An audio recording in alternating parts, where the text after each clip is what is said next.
అక్షరం కోసం ఆ చిన్నారులు కొండలు దాటుతున్నారు. చదువు కోసం అడవి బాటలో 10 కిలోమీటర్లు నడుస్తున్నారు. విజయనగరం జిల్లా ఎస్కోట్ మండలం ధారపత్తి పంచాయతీ పరిధిలోని గిరిజన గ్రామాలను చూస్తున్న ఈ దృశ్యాలు చూస్తుంటే ఎవరికైనా కన్నీళ్లాగో. తమ కష్టాలను ఎవరికి చెప్పుకోవాలో తెలియక ఏకంగా డిప్యూటీ సీఎం పవన్ కళ్యాణ్ కి తమ ఆవేదనను విన్నవించుకుంటున్నారు ఆ చిన్నారులు. రాయిపాలెం, మునపరాయి, చెప్పనిగడ్డ, విప్పమానవలస, పుల్లపు దుంగాడ ఈ గ్రామాల నుంచి సుమారు 15 మంది విద్యార్థులు ప్రతిరోజు కాపు సోంపురం స్కూల్కు వెళ్లారంటే 10 కిలోమీటర్లు నడవాల్సిందే.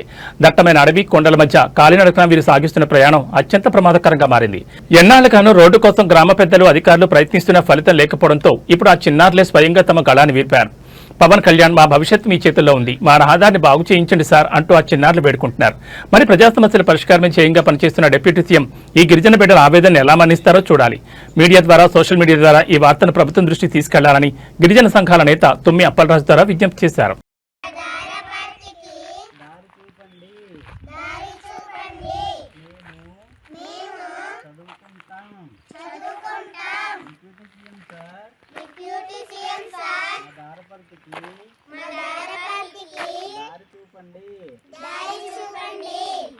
మీకు దండం పెడతాం, మాకు రోడ్డు వేయండి, చదువుకుంటాం. రోజు 12 కిలోమీటర్లు కొండ దిగుతున్నాం. డిప్యూటీ సీఎం సార్, మాకు రోడ్డు వేయండి, మీకు దండం పెడతాం.